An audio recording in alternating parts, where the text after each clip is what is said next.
یا ایھا الذین آمنوا ان تتقوا اللہ یجعل لکم فرقانا. اہل ایمان، اب آئی اصل بات، اگر تم اللہ کا تقوی اختیار کرو. وہ تقوی کیا ہے؟ یہ احساس ہر دم دامن گیر رہے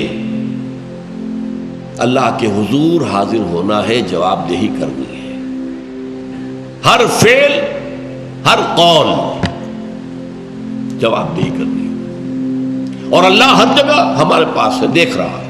آئی وٹنس اللہ خود ہے. یعنی جان لیجئے اللہ محتاج نہیں ہے کہ نامہ اعمال سے پتہ چلے گا اسے کہ تم نے کیا کیا ہے. یہ جو ریکارڈنگ ہو رہی ہے یہ تو ہمارے اوپر اتمام حجت کے لیے کہ ہم پلیڈ نہ کر سکیں اگنورنس، یا ہم یہ نہ کہہ سکیں کہ ہم تو بے گناہ ہیں. نہیں، اقرا کتابت پڑھ لو اپنا اعمال نامہ. یہ صرف اتمام حجت کے لیے. ایک بٹن دبے گا اس سپر کمپیوٹر کا اور آپ کی تصویر شروع ہو جائے گی. یہ ہے آپ کی زندگی، دیکھ لیں.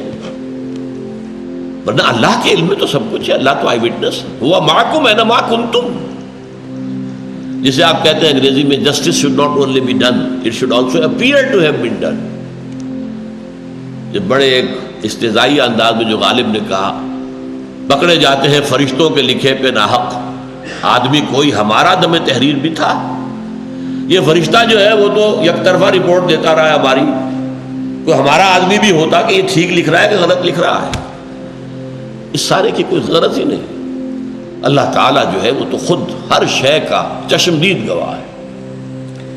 یا ایھا الذین آمنوا ان تتقوا اللہ، اگر واقعی یہ تقوی پیدا ہو جائے. یہ تقوی روح دین ہے، یہ سمجھ لیجیے. سورہ مائدہ کی ایک آیت میں کہا گیا ہے جب شراب کی آخری حرمت کا حکم آیا اور لوگوں میں ایک بے چینی پیدا ہوئی کہ یہ شراب کو نجس کہا گیا ہے، یہ تو اور ہم پیتے چلے آ رہے ہیں. فرض کیجئے کسی کی عمر اس وقت 70 برس ہے، وہ 50 برس سے میں پیتا آ رہا ہوں. تو میرے تو ایک ایک خلیہ جو ہے میرے جسم کا، ایک ایک سیل کے اندر شراب جو ہے پہنچ چکی ہوگی. تو میری نجات کیسے ہوگی؟ اس پر جو آیت نازل ہوئی ہے سورہ مائدہ میں کہ جو لوگ حکم کے آنے سے پہلے جو کھاتے رہے پیتے رہے اس پر کوئی پکڑ نہیں. اذا متقوا وآمنوا، جبکہ ان کے تقوی کی روش اختیار کی اور ایمان لے آئے. وعملوا الصالحات، اور عمل کیے اچھے. ثم اتقوا وآمنوا، پھر اور تقوی بڑھا تو اور ایمان لائے. یا ایھا الذین آمنوا آمنوا باللہ ورسولہ. پہلا ایمان قانونی تھا، اشہد ان لا الہ الا اللہ واشہد ان محمد رسول اللہ کہنے سے ہو گیا. دوسرا حقیقی ہے، قلب کا یقین. ثم اتقوا، پھر اور تقوی پڑھا. فاحسنوا، تو درجہ احسان پر فائز ہو گئے. واللہ یحب المحسنین، اللہ تعالی درجہ احسان پر فائز لوگ جو ہے ان سے محبت کرتا ہے، وہ اللہ کے محبوب بن جاتے ہیں. تو تقوی از دی موونگ اسپرٹ جو آپ کو ایک مقام سے دوسرے تک، دوسرے سے تیسرے تک، اسلام سے ایمان، ایمان سے احسان، یہ 3 درجات ہیں.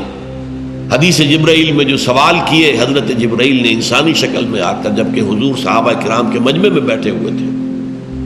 اور اس حدیث کو کہا جاتا ہے ام السنہ. جیسے سورہ فاتحہ جو ہے ام القرآن، قرآن کی جڑ، اساس، قرآن کی ماں، ایسے ہی یہ حدیث جبرائیل جو ہے اس کو ام السنہ. یہی ہے کہ پہلے حضرت جبرائیل نے پوچھا اخبرنی عن الاسلام، اسلام کیا ہے. پھر اخبرنی عن الایمان، ایمان بتائیے کیا ہے. پھر اخبرنی عن الاحسان. یہ 3 درجے، اور وہ سورہ مائدہ کی اس آیت کے اندر بھی ہے. پہلا ایمان قانونی ایمان، دوسرا ایمان یقین والا ایمان. قانونی ایمان اسلام ہے، دوسرا ایمان حقیقی ایمان ہے. تیسرا درجہ ایمان کا یقین ایسا ہو جائے کأنک تراہ فإن لم تکن تراہ فإنہ یراک. وہ یقین اس درجے کو پہنچ جائے کہ تمہاری کیفیت یہ ہو جائے کہ گویا کہ تم اللہ کو دیکھ رہے ہو اپنی آنکھوں سے. ورنہ کم سے کم یہ احساس رہے ہر وقت اللہ مجھے دیکھ رہا ہے. جب یہ کیفیت ہوگی تو درجہ احسان پر فائز ہو جاؤ گے. تو یا ایھا الذین آمنوا ان تتقوا اللہ یجعل لکم فرقانا، اگر تم اللہ کا تقوی اختیار کرو گے اللہ تمہارے اندر ایک صلاحیت پیدا کر دے گا. فرقان، فرق کر دینے والی بات. ہر مرحلے پر تمہارا اپنا دل تمہیں بتائے گا کہ صحیح راستہ کون سا ہے، غلط کون سا. تمہارا دل بتائے گا کہ یہ غلط ہے، یہ صحیح ہے. بعض معاملات میں حضور سے جب لوگ سوال کرتے تھے آپ جواب دیتے تھے استفت قلبک، اپنے دل سے فتویٰ مانگ لو بھائی، تمہارا دل بتا دے گا کہ یہ صحیح ہے یا غلط ہے. لیکن یہ کس کا دل؟ جس کے اندر تقویٰ ہے، جس کے اندر صحیح ایمان، حقیقی ایمان ہے، اس کا دل خود فرقان بن جاتا ہے، کسوٹی بن جاتا ہے. یجعل لکم فرقانا.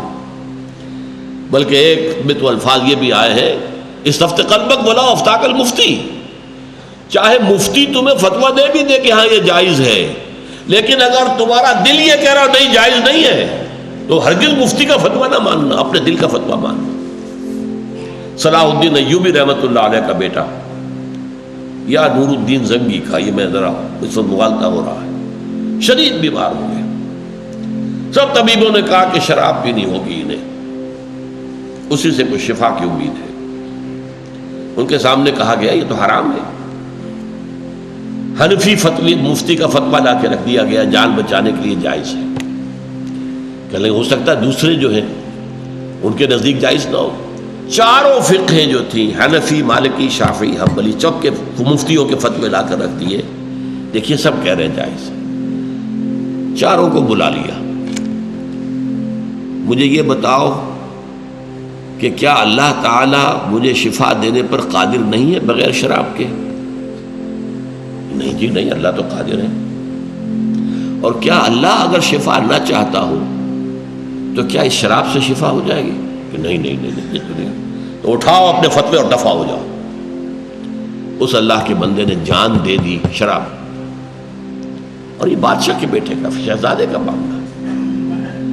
تو یجعل لکم فرقانا، اللہ تمہارے دل میں وہ صلاحیت رکھ دے گا. وَيُكَفِّرْ عَنْكُمْ سَيِّئَاتِكُمْ، اور اگر کہیں کوئی غلطی ہو بھی گئی تو اللہ تعالیٰ معاف کر دے گا، تمہاری برائیوں کو تم سے دور کر دے گا. وَيَغْفِرْ لَكُمْ، اور تمہیں بخش دے گا. وَاللَّهُ ذُو الْفَضْلِ الْعَظِيمِ، اور اللہ تعالیٰ بہت بڑے فضل والا ہے. اس کے